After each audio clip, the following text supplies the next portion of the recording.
DIC. अच्छा, DIC start करने से पहले आपको इसमें ना ये पता होना चाहिए कि भाई इसमें होता है आपकी ना पैथोलॉजिकल एक्टिवेशन ऑफ क्या होती है, प्लेटलेट्स एक्टिवेट हो जाते हैं। आपके ब्लड वेसल्स के अंदर इटसेल्फ क्या होते हैं, प्लेटलेट्स एक्टिवेट एक्टिवेट होते हैं। जब आपको पता है कि जब आपके ये कोagulation फैक्टर एक्टिवेट हो जाएंगे, प्लेटलेट्स एक्टिवेट हो जाएंगे पैथोलॉजिकली। फॉर एग्जांपल एक वेसल है, इसके अंदर कोagulation फैक्टर किसी भी रीजन की वजह से एक्टिवेट हो रहे हैं, तो यहाँ पे वो क्लॉट बनाएंगे। शाबाश, मुझे बताएं जब कोagulation कास्केड एक्टिवेट हो जाएगा, बताएं बताएं, क्या वो यहाँ पे बना सकते हैं? वो यहाँ पे क्या करेंगे, क्लॉट बनाएंगे। तो जब वो यहाँ पे क्लॉट बनाएंगे तो मुझे ये बताएं, जब यहाँ से आरबीसी पास करेंगे या यहाँ से बाकी प्लेटलेट्स पास करेंगे, क्या उसकी ब्रेकडाउन होगी इसके अंदर? शाबाश, मुझे बताएं इसके अंदर ब्रेकडाउन होगी? ओ भाई, उसकी ब्रेकडाउन होगी। जब उसकी ब्रेकडाउन होगी तो प्लेटलेट्स का लेवल कम हो सकता है इस पेशेंट के अंदर, बताएं मुझे। क्या इस पेशेंट के अंदर प्लेटलेट्स का लेवल कम हो सकता है? तो इसके अंदर क्या होगा, प्लेटलेट्स का लेवल कम हो जाना है। क्या क्या मैंने बातें आपको बताई, मैंने आपको इसमें ये बताया कि इसके अंदर क्या हो रहा है कि प्लेटलेट्स, ये आपका कोagulation फैक्टर एक्टिवेट हो रहा है। जब कोagulation फैक्टर एक्टिवेट होगा तो प्लेटलेट ज्यादा से क्या ज्यादा, वो कोagulation ज्यादा से ज्यादा होगी। जितनी ज्यादा इस पेशेंट के अंदर कोagulation होगी, मुझे ये बताएं, उतनी ज्यादा इस पेशेंट के अंदर क्या होगी, थ्रोम्बोसिस नहीं होगी।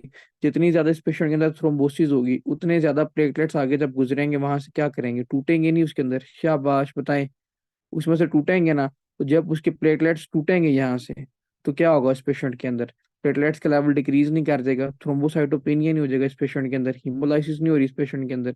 Very good. तो आपने बताना भाई इसके अंदर हिमोलाइसिस हो रही है, ठीक है, पहली इंपॉर्टेंट बात। दूसरी बात क्या करनी है आपने, अब ये होता क्यों है, पहले तो इसकी कॉज पता होनी चाहिए ना। मोस्ट लाइकली इसकी कॉज अननोन है, लेकिन कुछ ऐसे फैक्टर हैं, फॉर एग्जांपल किसी पेशेंट के अंदर एक्सेस क्या हो रही है, आपकी इन्फेक्शन हो रहा है, सेप्सिस हो रहा है। सेप्सिस की वजह से क्या होता है, आपको पता है सेप्सिस का मतलब क्या होता है, कि आपके ब्लड के अंदर क्या है, अब इन्फेक्शन है। तो जब आपके ब्लड के अंदर इन्फेक्शन है तो ये क्या करेगा, ये एंडोथेलियल सेल्स को डैमेज करेगा। एंडोथेलियल सेल्स डैमेज होंगे तो क्या होगा, इसके अंदर थ्रोम्बोक्सिन ए टू बनेगा। जितना ज्यादा थ्रोम्बोक्सिन ए टू बनेगा, उतना ज्यादा वॉन विल्बर्न फैक्टर अपनी तरफ अट्रैक्ट होगा। जितना ज्यादा वॉन विल्बर्न फैक्टर अपनी तरफ अट्रैक्ट होगा, उतनी ज्यादा प्लेटलेट्स की एग्रीगेशन होगी। जितनी ज्यादा प्लेटलेट्स की एग्रीगेशन एग्रीगेशन होगी, उतनी ज्यादा क्लॉटिंग नहीं होगी इसके अंदर। शाबाश, बताएं मुझे, उतनी ज्यादा इसके अंदर क्लॉटिंग होगी। इसके अंदर आपने बताना उतनी ज्यादा क्लॉटिंग होगी, पहला इंपॉर्टेंट पॉइंट। दूसरा, इसके अंदर क्या होता है, देखें, अब आपको पता है अगेन क्लॉटिंग हो रही है।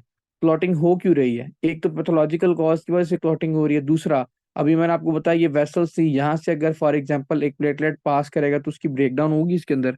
शाबाश, बताएं, उसकी ब्रेकडाउन होगी ना इसके अंदर, तो उसकी ब्रेकडाउन होगी। आपने बताना है कि जब भी कोई पैथोजन पास करेगा, अगेन प्लेटलेट्स के क्या होगी, डिस्ट्रक्शन होगी, प्लेटलेट्स का लेवल डिक्रीज कर देगा। तीसरी इंपॉर्टेंट बात, most likely during any abortion, ठीक है, आपके जो अमनियोटिक फ्लूइड होता है ना, अमनियोटिक सैक होती है, उसके अंदर एक आपका क्लॉटिंग फैक्टर होता है, फैक्टर नंबर 3, ठीक है।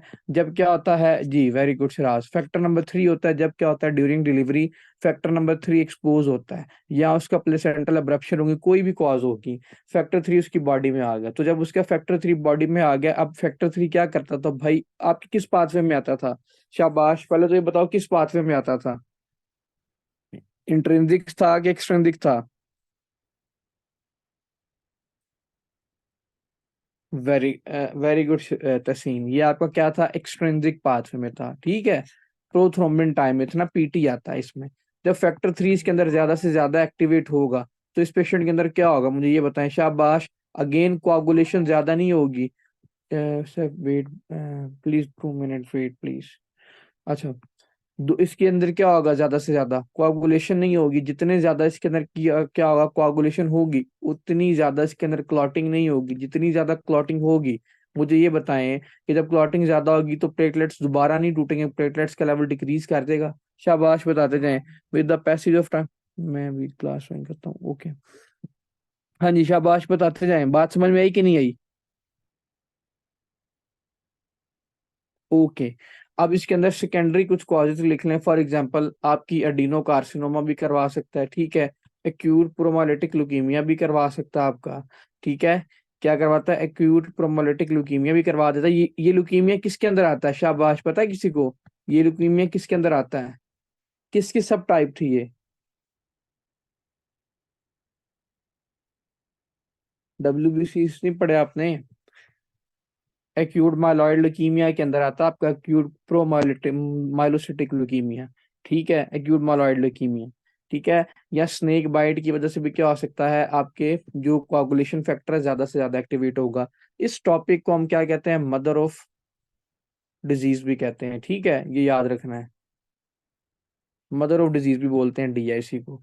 क्या क्या मैंने आपको इसके अंदर बताया कि एमनियोटिक फ्लूइड की वजह से हो सकता है, प्लेसेंटा एब्रप्ट किया उसकी वजह से क्या हुआ, फैक्टर 3 बॉडी में आया। जब फैक्टर 3 बॉडी में आया तो उसकी वजह से क्या हुआ, इस पेशेंट के अंदर आपके कोagulation कास्केड, जो आपको मैंने वही बताया था, एक्सट्रिंसिक इंट्रिंसिक, वो एक्टिवेट होगा, ज्यादा से ज्यादा कोagulation होगी इस पेशेंट के अंदर। पहली इंपॉर्टेंट बात।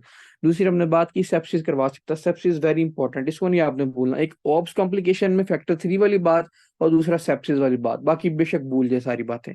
ठीक है, आप अपने इसमें बताना है कि सेप्सिस वाले पेशेंट के अंदर क्या हुआ। अब आपको सेप्सिस का मतलब क्या होता है, तो भाई आपके ब्लड में या आपका ऑर्गन डिसफंक्शन हो जाए ना, उसको हम सेप्सिस बोलते होते हैं। आपको मैंने पहले पढ़ाया हुआ है इसको। ठीक है, आपके इन्फेक्शन की वजह से आपका ऑर्गन डिसफंक्शन हो जाए तो इसको हम क्या बोलते हैं, आपने बताना है, इसको हम सेप्सिस बोलते होते हैं।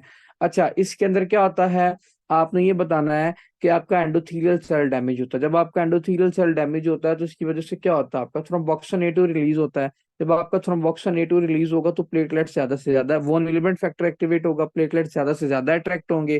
जितने ज्यादा प्लेटलेट्स अट्रैक्ट होंगे उतनी ज्यादा क्या होगी, क्लॉटिंग नहीं होगी इस पेशेंट के अंदर। ठीक है, अब एक पेशेंट है जिसका प्लेसेंटल अब्रप्शन चल रहा है, वो फैक्टर 3 वाली बात वो याद रखनी है, डीनो carcinoma, pancreatic carcinoma, acute promyelocytic leukaemia.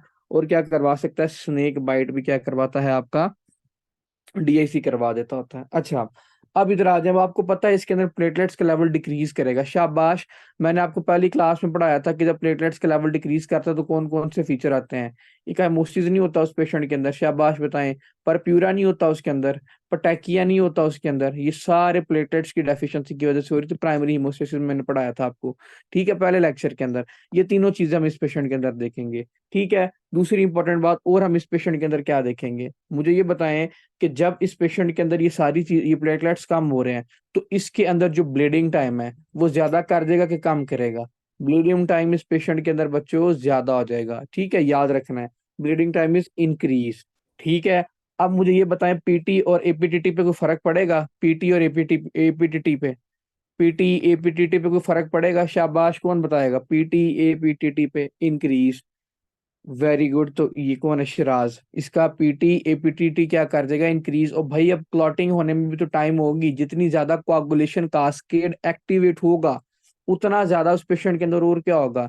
और भाई पीटी एपीटीटी का लेवल भी तो डिक्रीज करेगा ना, तो जितना लेवल उसका डिक्रीज करेगा उसकी वजह से क्या होगा, आपका क्लॉटिंग होने में टाइम लगेगी। ठीक है, क्लॉटिंग टाइम बढ़ जाएगा उस पेशेंट के अंदर। ठीक है, ये भी आपने याद रखना, क्या बताना आपने, क्लॉटिंग टाइम भी बढ़ जाता है। अब इसके अंदर पता क्या होता है, हर चीज ही बढ़ रही होती है। देखें, ब्लीडिंग टाइम बढ़ पड़ा, वो बढ़ रहा है, मेन तो यही होती है ना, दो चीजें जिस पे फोकस करना होता है, bleeding time increase, clotting time इसके अंदर इंक्रीज हो रहा है। ठीक है, प्लेटलेट्स इसके अंदर क्या कर देंगे, अब आपको पता है एक्टिवेशन हो रही है तो डिक्रीज कर देंगे इस पेशेंट के अंदर। और इस पेशेंट के अंदर क्या होगा, किसी को पता है फाइब्रिनोजिन के लेवल पे क्या फर्क पड़ेगा, फिब्रिन और फाइब्रिनोजिन के लेवल पे, शाबाश, वेरी गुड शिराज, इसका ये लेवल कम कर देगा। जब आपको पता है इसका फाइब्रिनोजिन का लेवल, अब ये कम क्यों करेगा, इन शॉर्ट आपने ये बताना था कि फाइब्रिनोजिन आगे किसके अंदर चेंज होता है, आपने बताना है फाइब्रिनोजिन आगे फाइब्रिन में चेंज होता है और ये क्या करती है, स्ट्रॉन्ग क्लॉट बना रही होती है। लेकिन इसके अंदर क्या होता है, इसके अंदर तो बार बार ब्रेक डाउन हो रही होती है, तो इसीलिए मैश स्ट्रॉन्ग, इसके अंदर क्लॉट जाला नहीं बनेगा, इसीलिए बार बार वो टूटेगा क्लॉट, उसकी वजह से क्या होगा, फिब्रिन का लेवल भाई डिक्रीज कर जाएगा। ठीक है, ये लैब इन्वेस्टिगेशन ही भूलनी, डीआईसी का क्वेश्चन जब भी आता है, आता ही लैब इन्वेस्टिगेशन पे है। ठीक है, ये मेरी बात याद रख लें, डीआईसी का क्वेश्चन जब भी आया आपके लैब इन्वेस्टिगेशन पे आना है। ठीक है, हाँ जी, समझ आ गई यहाँ तक।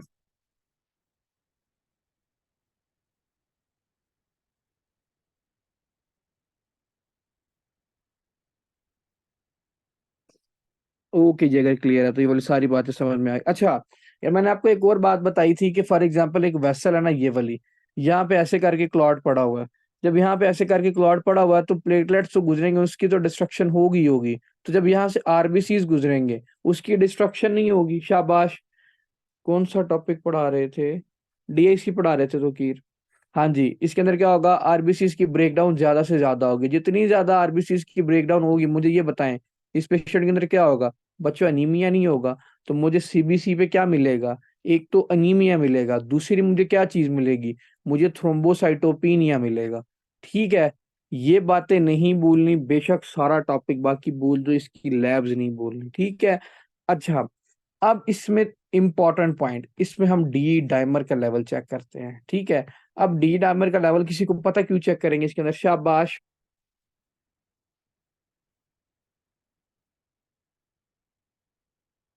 क्लॉटिंग के लिए, वेरी गुड, कि कितना थ्रोम्बस बन रहा है उसके अंदर। अगर तो उसके अंदर बार बार थ्रोम्बस टूट रहा है ना, तो सिंपल सी बात है, डी डाइमर का लेवल उसके अंदर इंक्रीज होगा। तो मुझे ये बताएं, इसके अंदर क्या बन रहा था? बार बार क्लॉटिंग हो रही थी, बार बार क्लॉटिंग होने की वजह से क्या हो रहा था? थ्रोम्बस टूट रहा था। तो जितना ज्यादा थ्रोम्बस टूटेगा, तो डी डाइमर का लेवल कम नहीं होगा, बताएं जी। हाँ जी, पूरे टॉपिक में से किसी के कोई भी क्वेश्चन आप बेशक पूछ लीजिएगा। इसके जी, वेरी गुड, इसके अंदर क्या होगा? डी डायमर का लेवल एलिवेट होगा इस पेशेंट के अंदर। ठीक है, बाकी हमको समझ आ रही है? हफ्सा समझ आ रही है?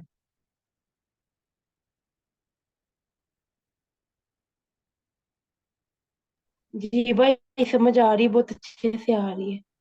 हाँ ओके, बाद में मुझे ये ना कहना कि समझ नहीं आ रही, क्योंकि आप लोग नहीं रिस्पॉन्स कर रहे, मुझे नहीं पता आप लोगों का। ओके। अच्छा जी, आगे आज अगर अच्छी बात है तो समझ में आ रही है। हमने अब इस पेशेंट का ट्रीटमेंट कैसे करना है, देखें सिंपल सी बात है यार।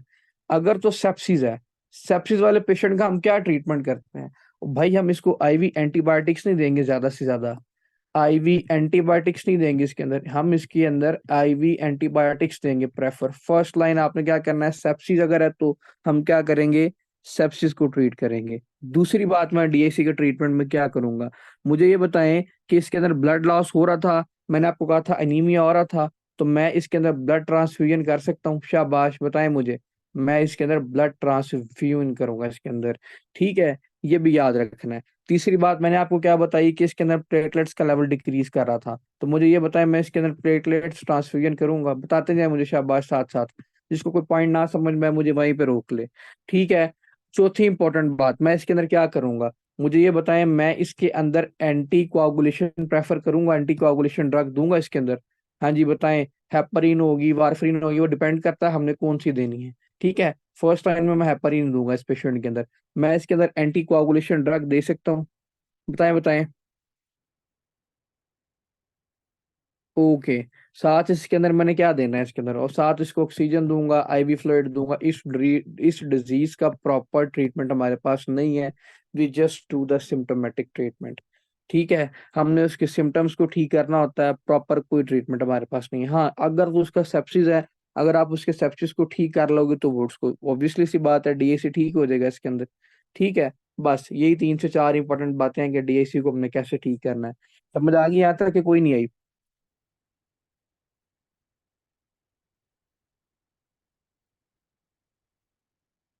शिराज, एक दफा ना सारा टॉपिक रिवाइज कर दो, ये ना तुकीर अभी आया था, तो इसको क्लियर हो जाएगा।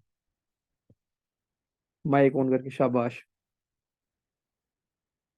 डीआईसी डीआईसी के अंदर क्या होता है, इस डिसीज के अंदर हम हर तरह की एबनॉर्मेलिटी वगैरह देखते होते हैं। इसके अंदर आपकी फॉर एग्जांपल जो कॉकलेट क्लोट फैक्टर्स वगैरह होते हैं, तो इनकी एक्टिवेशन हो रही है किसी भी एबनॉर्मेलिटी की वजह से, कोई भी पैथोलॉजिकल कंडीशन हो रही है। जैसे फॉर एग्जांपल इसके अंदर हम मेनली कहते हैं कि मल्टीपल वेसल्स जो होती है ना, वो आपकी डैमेज हो रही होती है। जब आपकी किसी बंदे की ब्लड वेसल डैमेज हो रही है, तो सारी बात है, वहाँ क्लोटिंग के लिए आपके प्लेटलेट्स आके जुड़ेंगे। प्लेटलेट्स वगैरह आके जुड़ेंगे, फिर वो आपके क्लोटिंग क्लोटिंग फैक्टर्स आएंगे, जो आके क्लोटिंग फैक्टर्स को इसको आके रोकेंगे। लेकिन दोबारा जब इसके अंदर दोबारा आपके आरबीसी गुजरेंगे ना, तो गुजरेंगे तो इस थ्रम्बस की वजह से वो क्या हो गया, आरबीसी दोबारा टूटेंगे, जिसकी वजह से दोबारा ब्रेकडाउन हो जाएगी। इसकी वजह से हम कहते हैं इसके अंदर हीमोलिटिक अनीमिया वगैरह भी दे सकते होते हैं। अब बार बार प्लेटलेट आके जुड़े अंदर, जिसकी वजह से ब्लड के अंदर प्लेटलेट की डेफिशिएंसी हो जाएगी। उसके अलावा हम कहेंगे इसके बार बार थ्रम्बस बना है, तो माइक्रो थ्रम्बई दे सकते होते हैं। जब आप बंदे के प्लेटलेट की डेफिशिएंसी हो रही है, तो सारी बात है, इसका ब्लीडिंग टाइम क्या होगा, वो इंक्रीज हो जाएगा। और इसके अंदर आपके क्लोटिंग फैक्टर्स जो हो रहे हैं, वो आप बार बार आके एक्टिवेट हो रहे थे, जिसकी वजह से हम कहेंगे एपीटी और पीटी का दोनों लेवल इंक्रीज होता है, क्योंकि आपके क्लोटिंग होने में टाइम लग रहा है, क्योंकि आपकी ब्रेकडाउन ज्यादा हो रही है। उसके अलावा हम इसके अंदर देखते हैं कि बाकी इसके अंदर हम मेनली ये भी कह सकते होते हैं कि इसके अंदर हर चीज की एक्टिवेशन हो हो रही है एक्सेप्ट दो से तीन चीजें। एक तो प्लेटलेट की डेफिशिएंसी हो रही है, प्लेटलेट के लेवल कम है, थ्रोम्बोसाइटोपेनिया। सेकंड हम कह सकते हैं कि इसके अंदर फिब्रोजिन का लेवल कम हो रहा होता है। ये दोनों चीजों की कम होती है, बाकी हर चीज इंक्रीज हो सकती है होती है। फिब्रोजिन इसलिए कम होते हैं क्योंकि ये आपके फर्दर फिब्रिन के अंदर चेंज होते हैं, जो कि आपके क्लोट को सख्त कर रहे होते हैं, जो क्लोट होता है उसको मैश फॉर्म में, जो फिब्रिन मैश फॉर्म में होता है उसमें कन्वर्ट कर सकते होते हैं। इसके डिफरेंट काजेस हो सकते हैं, जैसे हम कहते हैं सेप्सिस के अंदर जैसे इकोलाई वगैरह हो गया, ये इन्फेक्शन काज करा सकता है, या किसी स्नेक के बाइट की वजह से हो सकता है। या हम कह सकते हैं जैसे डिलीवरी के वक्त आपका फैक्टर 3 जो होता है इसकी एक्टिवेशन ज्यादा होती है, इसकी वजह से आपका ये हो सकता होता है। ल्यूकीमिया वगैरह हो सकती है, ल्यूकीमिया की वजह से मेनली एक्यूट प्रोलिफरेटिव ल्यूकीमिया जो होता है इसकी वजह से हो सकता है। और लैब अगर इसकी हम इन्वेस्टिगेशन ऑफ चॉइस की बात करें तो हम डी डाइमर देखते होते हैं, क्योंकि डी डाइमर जो होता है ना ये आपका ये शो कर रहा है कि बंदे की फिब्रिन की ब्रेकडाउन ज्यादा से ज्यादा हो रही होती है, जिसकी वजह से डी डाइमर जो होता है वो एलिवेशन हमें देखने को मिलता होता है। और इसका ट्रीटमेंट कहते हैं हम जो भी अंडरलाइन कॉज होगा, फॉर एग्जाम्पल किसी बंदे के प्लेटलेट्स की कमी है तो उसको हम प्लेटलेट्स देंगे। अगर आरबीसीज की कमी है क्योंकि अनीमिया हो रहा है तो हम उसके अंदर ब्लड ट्रांसफ्यूजन कर सकते होते हैं। अगर सेप्सिस है तो उसके लिए हम आईवी एंटीबायोटिक्स दे सकते होते हैं। और अगर एंटीकोगुलेशन ड्रग्स दे सकते होते हैं जो कि हेपरिन वगैरह होगी जो इसको कम करें। शाबाश, वेरी गुड शिराज। तो की समझ आई है, कोई नहीं आई? तो कीर,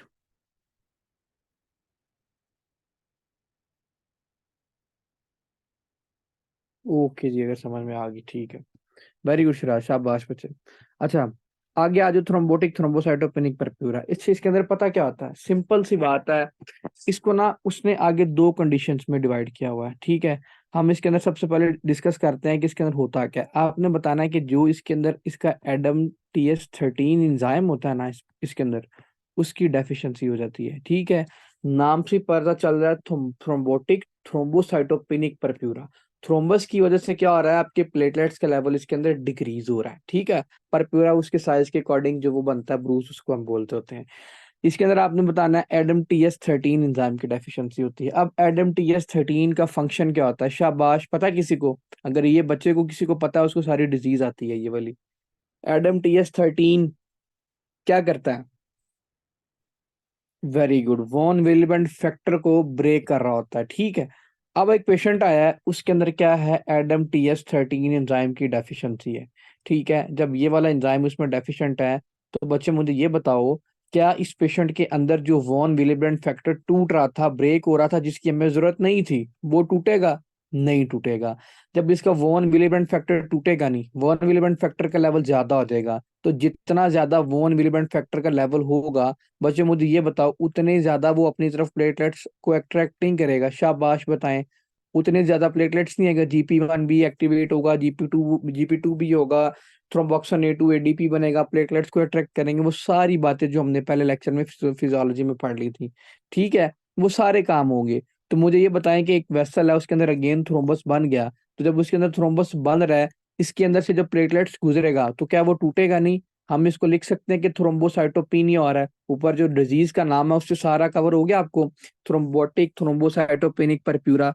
हाँ जी, वो वाली बात सारी समझ में आ गई ना आप लोगों को? तो भाई इसके अंदर ये सारी चीजें होंगी। आपने बताना है एडम TS13 एंजाइम की डेफिशिएंसी होगी, इसकी वजह से क्या होगा, आपने ये बताना है कि इसके अंदर प्लेटलेट्स के ज्यादा से ज्यादा अट्रैक्ट होंगे। जितने ज्यादा इसके अंदर प्लेटलेट्स अट्रैक्ट होंगे, उतने ज्यादा प्लेटलेट्स की ब्रेकडाउन होगी। जितने ज्यादा प्लेटलेट्स की ब्रेकडाउन होगी, हम उसको क्या कहते हैं, हम उसको थ्रोम्बोसाइटोपिनिया नहीं बोल रहे होते। तो हमने कहना है इसके अंदर थ्रोम्बोसाइटोपिनिया हो रहा होता है जब वेसल डैमेज हो, तो जब भी एडम बोन मैरो फैक्टर की ब्रेकडाउन करता है या नहीं। देखो, नॉर्मली भी पता क्या होता है, आपका वॉन विलेबेंट फैक्टर एक्टिवेट ही क्यों होता है, पता है ना कि क्यों होता है? जब किसी ना किसी के अंदर क्या हो, ब्लीडिंग हो रही हो, ठीक है।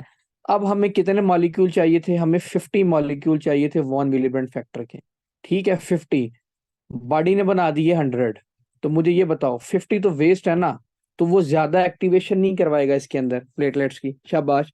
ज्यादा अट्रैक्ट नहीं करेगा अपनी तरफ, ज्यादा क्लॉटिंग नहीं करवाएगा।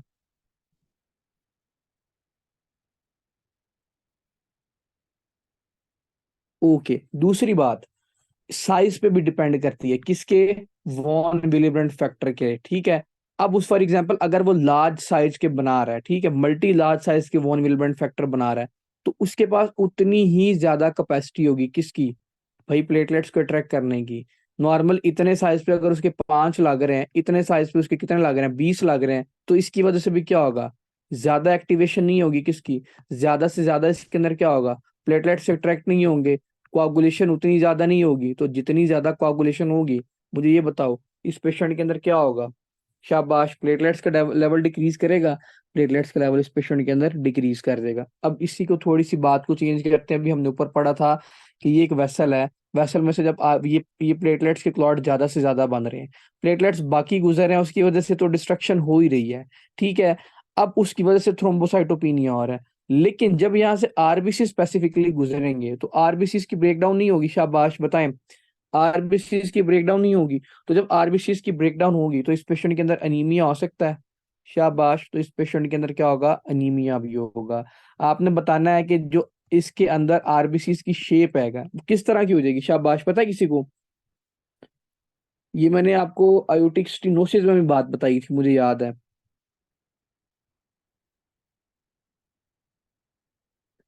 हिस्टोसाइड बोलते होते हैं, या उसको क्या बोलते हैं हम, हेलमेट शेप आरबीसीज भी बोलते होते हैं, ठीक है, ये याद रखें। Very good, helmet shape RBCs भी बोलते होते हैं इसको, ठीक है। पता चल गया क्या क्या मैंने इसके अंदर इंपॉर्टेंट बातें बताई। एनीमिया भी हो रहा है इस पेशेंट के अंदर। अच्छा, अब ना इसका क्वेश्चन कैसे आता होता है, हमने इसको डिफरेंशिएट कैसे करना होता है। ये तो हमने पढ़ लिया, थ्रोम्बोटिक थ्रोम्बोसाइटोपेनिक परप्यूरा। अब बात करते हैं हीमोलिटिक यूरेमिक सिंड्रोम क्या होता है। किसी को पता है हीमोलिटिक यूरेमिक सिंड्रोम क्या होता है? आपने बताना है कि इस पेशेंट, चलो मैं बताता हूँ। आपने बताना है इसके अंदर क्या होता है कि जो आपका ई कोलाई है ना, ये एक्टिवेट हो जाता है, ठीक है। बॉडी में होता क्यों है? कोई ना कोई अंडर कुक्ड फूड खाने की वजह से। जो अब आप कच्चा मीट खा लोगे, कच्चा चिकन खा लोगे, इसकी वजह से क्या होगा? ई कोलाई आपका एक्टिवेट होगा। जब ई कोलाई एक्टिवेट होगा, ये क्या करता है? ये जाकर डैमेज करेगा एंडोथीलियल सेल को।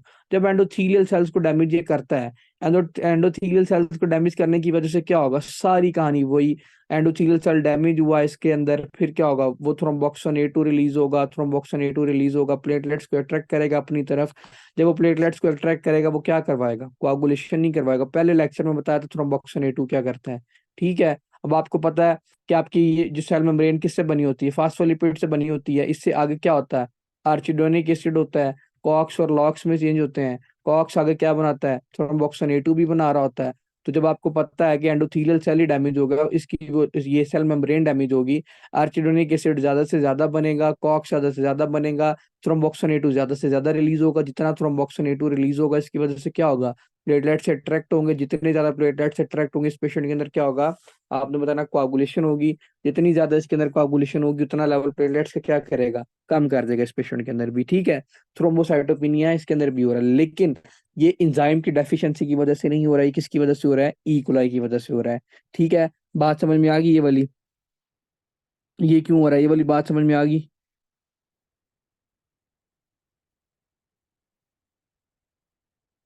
ओके, अगर ये वाली बात समझ में आ गई। अच्छा, फॉर एग्जाम्पल अगर जब भी क्वेश्चन में लिखा हो कि अगर फॉर एग्जाम्पल आपका किडनी, देखिए, kidney plus haemolytic uraemic syndrome वाले सारे फीचर, अब जब आपको पता है इसके अंदर कौन कौन से आ सकते हैं, यार प्लेटलेट्स की डेफिशिएंसी होगी। प्लेटलेट्स की डेफिशिएंसी की वजह से क्या होगा? इसके अंदर क्या होगा? ब्लीडिंग ज्यादा से ज्यादा नहीं होगी। स्किन की ब्लीडिंग लिख सकता है, म्यूकोजा की ब्लीडिंग लिख सकता है, साथ वो किडनी को इन्वॉल्व कर देगा। जब वो किडनी के फीचर देगा, स्पेसिफिकली रेनल आर्टरी के अंदर थ्रोम्बोसिस बन रहा है, इसका मतलब ये है, जितना रेनल आर्टरी के अंदर थ्रोम्बोसिस बनेगा, ब्लड सप्लाई सही नहीं जाएगी, तो ब्लड यूरिया नाइट्रोजन क्रिएटिनिन की रेशियो क्या करेगी? इंक्रीज नहीं कर देगी। जब भी platelets issue plus kidney involvement plus वो लिख रहे इस पेशेंट के अंदर डायरिया आ रहा है, आंखें बंद करके, ये तीनों फीचर, ये जो ट्राइएड है ना, आपने क्या लगाना है? इस पेशेंट के अंदर क्या हो रहा है? हीमोलिटिक यूरेमिक सिंड्रोम हो रहा है, ठीक है। बात समझ में आई? सारा टॉपिक भूल जाइए, ये तीन लाइनें नहीं भूलनी। प्लेटलेट्स की डेफिशिएंसी होगी तो क्या होगा? इकाइमोसिस होगा, परप्यूरा होगा इसके अंदर, ठीक है। फिर आपने बताना, स्किन की ब्लीडिंग होगी, म्यूकोजा की ब्लीडिंग हो सकती है, मेंदोरेजिया हो सकता है इस पेशेंट के अंदर, ठीक है। टूथ एक्सट्रैक्शन पे ब्लीडिंग हो सकती है ज्यादा से ज्यादा। साथ वो किएगा, किडनी के फीचर देगा। किडनी में क्या बता देगा? वो ये बता देगा कि इस पेशेंट के अंदर क्या हो रहा है? ब्लड यूरिया नाइट्रोजन क्रिएटिनिन का लेवल बढ़ रहा है। जितना ज्यादा इसका लेवल बढ़ेगा, तो इसकी ये क्या इंडिकेट करता है? इसकी किडनी डैमेज हो रही है। तीसरी बात, डायरिया। ई कोलाई आपका डायरिया करवाता होता है, ये हमेशा याद रखना, ठीक है। आपकी ये ना गट की मोटिलिटी के साथ वो ऑल्टर करता होता है, डायरिया करवा रहा होता है, ठीक है। Platelets issue plus blood urea nitrogen और प्लस डायरिया, आंखें बंद करके हीमोलिटिक यूरेमिक सिंड्रोम आंसर। बात समझ में आई? कोई नहीं आई?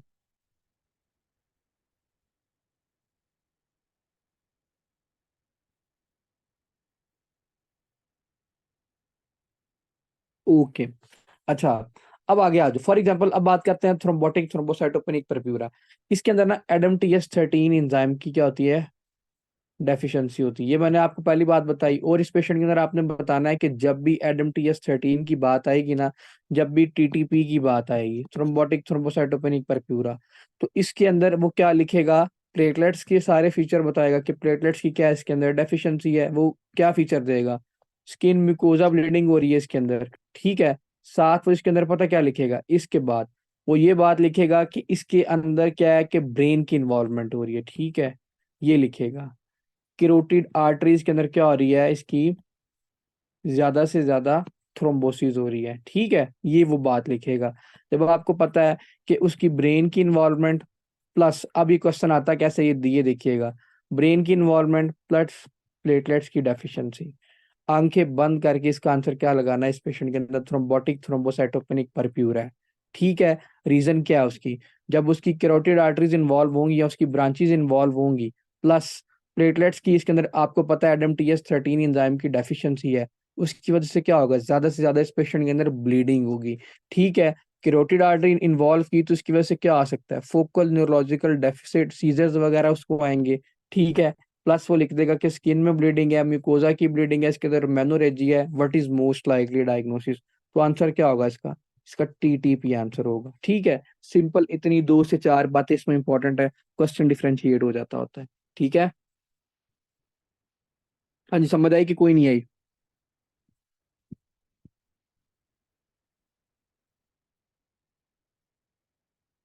ओके जी। अच्छा, अब हमने इसका ट्रीटमेंट क्या करना है, सिंपल सी बात है।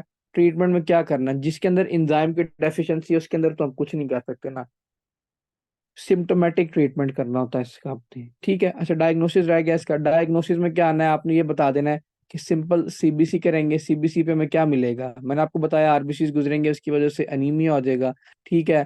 प्लेटलेट्स इसके अंदर टूट रहे हैं तो उसके अंदर क्या होगा, थ्रोम्बोसाइटोपिनिया हो जाएगा इस पेशेंट के अंदर, ठीक है। साथ इसका हम क्या करवा लेंगे, स्टूल कल्चर, ब्लड कल्चर करवा लेंगे, देखने के लिए कि इस पेशेंट के अंदर क्या है, इकोलाई तो नहीं है। इसके अंदर हमें ये पॉजिटिव मिलेगा कि नेगेटिव मिलेगा, शाबाश, किसी को पता है कल्चर पे इसका क्या डायग्नोस आएगा,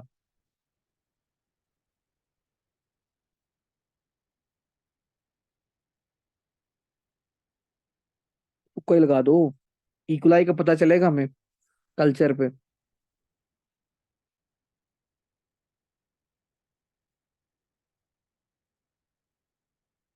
वेरी गुड, तो की नहीं पता चलेगा कल्चर पे, हमें इसका नहीं पता चलेगा। रीजन पता क्यों है, जो आपका इकोलाई है ना, ये आगे खुद टॉक्सिन रिलीज कर रहा है, ठीक है। इसकी वजह से क्या होगा, हमें कल्चर इसका नेगेटिव ही मिलेगा। बात याद रखनी, ये भी इंपॉर्टेंट एमसीक्यू आता होता है कि इसकी कल्चर पे क्या फाइंडिंग होगी। ये नहीं लिख देना कि इकोलाई का हमें मिलेगा, इकोलाई नहीं मिलेगा। हमें ये पता चलेगा कि इसके अंदर ये इसके टॉक्सिन रिलीज कर रहा है, उसकी वजह से हो रहा है। साथ हमने पेशेंट से हिस्ट्री लेनी है, उसको डायरिया वगैरह तो नहीं है, उसको बुखार वगैरह तो नहीं हो रहा, साथ फीवर, क्योंकि आपको पता है ये एक बैक्टीरिया है तो फीवर तो होगा इस पेशेंट के अंदर, फीवर वगैरह की हिस्ट्री तो नहीं है।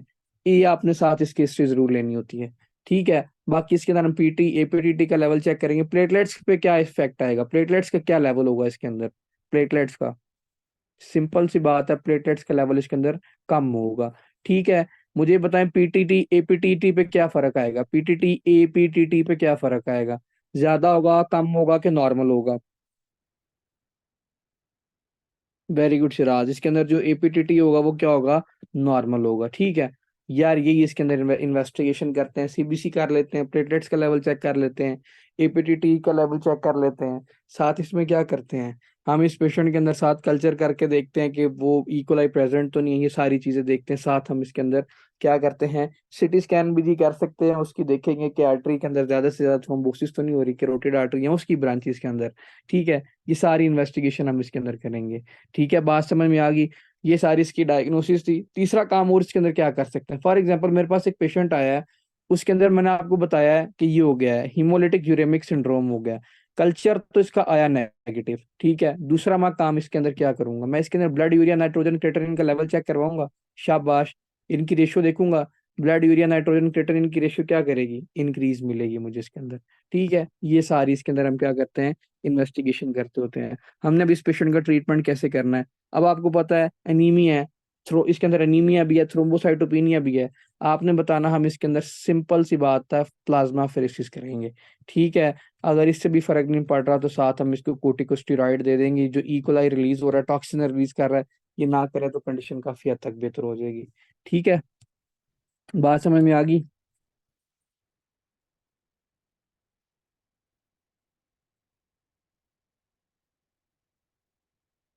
जी, मेगा कैरियोसाइट को अब इंक्रीज मिलेगा क्योंकि बोन मैरो ज्यादा से ज्यादा बनाएगी मेगा कैरियोसाइट कि प्लेटलेट्स के लेवल को ओवरकम कर सके जो डिक्रीज हो रहा है इसके अंदर।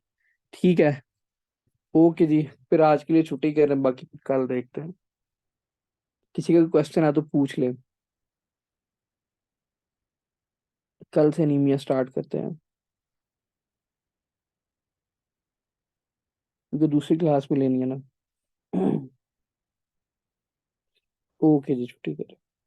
ईमान अल्लाह, अल्लाह हाफिज।